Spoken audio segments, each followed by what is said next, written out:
Hey everyone, welcome back to the vlog. It has been a long time I haven't filmed myself, and I will explain why. Now, after the last video that you saw, I had a bunch of little problems with the swap, and I just really wanted to get the car done, get it to the dyno, go drifting, and at least make it to the last DMCC round at ICAR, which I managed to do. Now, the little problems I had was I took the engine out, put it in and out like 3 times because I had problems with fittings leaking on the slave cylinder. The way that it is here, I can actually show you right now, because yes, the motor is back out, but I'll get to that in another episode. But as you can see here, the way the AR5 setup runs a T56 slave, which, you know, the connections are done directly inside the tranny.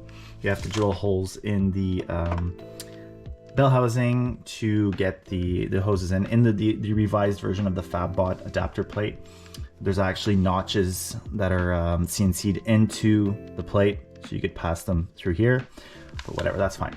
So the first time I started bleeding the clutch, I started to get a leak from either here or here, I forget which one it was. So I got a leak, tried tightening it, didn't work, and ended up messing up the threads inside this. So I had to take the tranny back out, change the slave, put it back in. Anyways, I managed to get it all done and working. So once I managed to fix all the small issues, I got the car to the dyno a couple of weeks before the last DMCC, which was on my birthday, September 3rd, at ICAR in Mirabel. And everything went well at the dyno. I made just shy of 410 wheel horsepower on a Mustang dyno.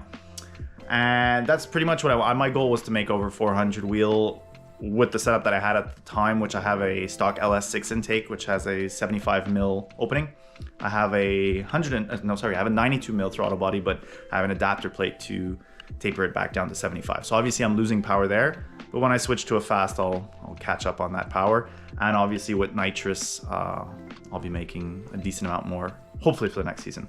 So everything went well on the dyno. It took us 3 hours, not even, and it was done. I actually have some videos I'll show you guys right now.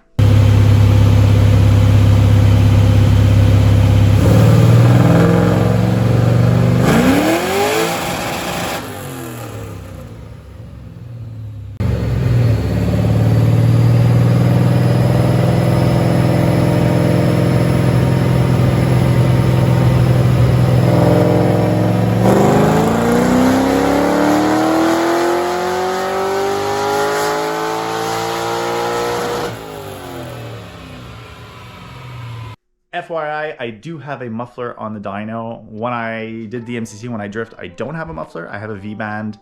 I installed it afterwards. I put a V-band right after the rear axle because that's the rules in DMCC. The exhaust has to go past the rear axle. So I simply have a muffler just when I'm, unloading and loading the car at my house, because, the houses are pretty close. And I have a good relationship with my neighbors, and I don't want to ruin that. So with a V-band, it takes 2 seconds. Put the muffler back on, tighten that one bolt of the V-band, and it makes it much more quiet. Obviously, at full throttle, it's still pretty loud, as you can see on the dyno, but it makes a big difference when it's just idling to put it in the garage. So that's that. So after the dyno, I managed to get one practice session in before DMCC. So the following day of the dyno session, I went with my girlfriend to test the vehicle, and luckily we did, because we found a bunch of little things. The power steering felt wonky. It was really weird. Felt like it wasn't properly bled. I ended up losing the power steering belt on the vehicle on the track. Luckily, my girlfriend went to see the start line guy, and they went on the track and they actually found it. And it wasn't broken. Ends up that the tensioner was falling off, was loose. I guess from just the vibrations, it must have not been tight enough.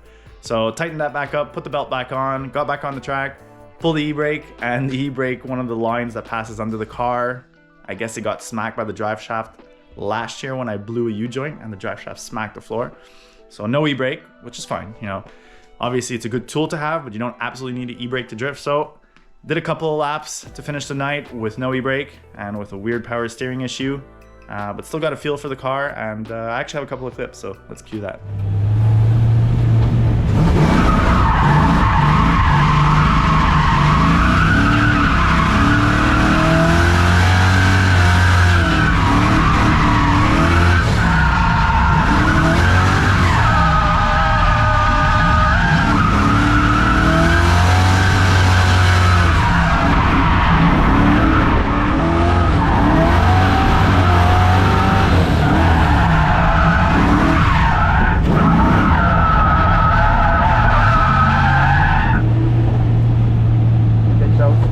So with that data, we were able to come home and fix the small issues, which I had 1 week to do because it was 1 week before DMCC. So I added a power steering cooler because I think I was boiling the fluid, which at DMCC, the power steering did feel better. It was still like when the car's sitting at idle and I turn the wheel back and forth, it feels a bit notchy, but once I'm driving, it feels fine. Obviously it's not as smooth as when I had the SR, but for now, it did the job, and I went practicing one other time in October, end of September, beginning of October, and it was fine.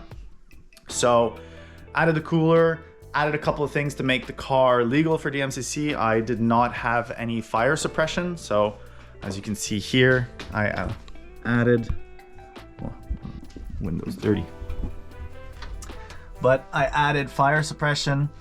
You know, I have nozzles. The rule book says you have to have a nozzle where the driver's compartment is. So I have a nozzle here. Obviously you can't see, I have a line going here. I have a nozzle where the fuel cell is, and I have a nozzle in the engine bay. So I added that. I had to add a drive shaft hoop. I had to add the second calipers for the dual calipers for the hydraulic e-brake. And that's pretty much it. You know, worked on the alignment and everything and headed out to the final DMCC event. Once we got to the final DMCC event at ICAR. Now ICAR, I've driven there thousands of times. Though for DMCC, they actually did a completely new, different layout. We were running the track backwards, I could say. Now, like I said, I did practice with the car, but I didn't have much data. Like, I just did a couple of runs to get a feel for the car, because the car feels completely different. Obviously, the front end is a lot heavier with the LS, especially because this one does have an iron block. And I changed a couple of things in the suspension and obviously the power. Like, I probably have more than double the power and a lot more torque. So the car felt like a new car. So the first lap that I got in was on Friday night because we were able to practice, but by the time we got to the track and we fixed the alignment, I got in the car, there was a huge lineup because they also had the mixed DMCC with a club clash event. So there was a lot of drivers, there was a lot of wait times to do runs. So put it this way, I got in line, there was still a bit of sun, it was still bright, and by the time I got to do my run, it was in the dark. I did not know what the track was, and in the dark, I couldn't see anything. I pretty much guessed where I was going, which luckily I went to the right way, because I know some people went the wrong way. So I did one run, like, it was awful.